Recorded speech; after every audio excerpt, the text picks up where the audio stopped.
Moria, sur l'île grecque de Lesbos.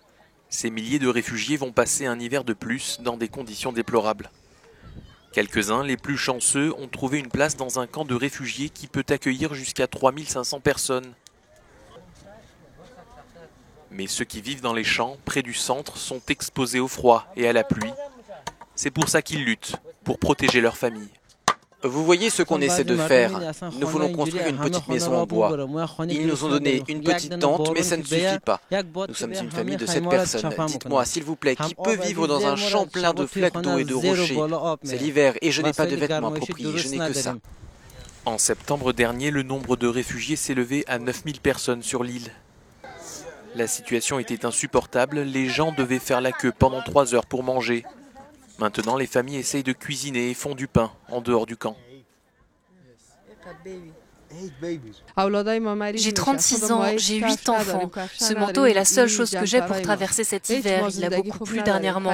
L'eau est entrée dans notre tente, il faisait très froid. Moria n'est pas un endroit pour les familles. Nous ne voulons pas rester ici, nous voulons aller à Athènes. À la fin de l'année 2018, moins de 5000 personnes vivaient à Moria. Cependant, beaucoup se sentent piégés sur l'île. Selon le ministère en charge de la politique migratoire, fin 2018, environ 70 000 migrants vivaient en Grèce, dont près de 12 000 sur les îles. 3 500 sont des mineurs non accompagnés. Amnesty International affirme que le gouvernement grec et l'Union européenne ont une responsabilité majeure dans cette situation de blocage.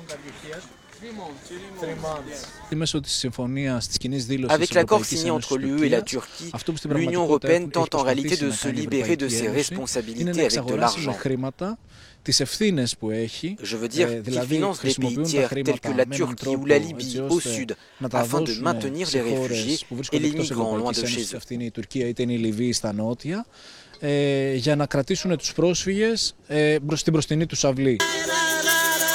Des bénévoles essaient de divertir les enfants. Mais la situation à Moria ne s'améliorera pas si un nombre important de réfugiés n'est pas transféré sur le continent. Guantanamo, honte de l'Europe, le pire camp de réfugiés du monde. Voilà les noms donnés à la Moria par les migrants, les ONG et les médias au fil des ans.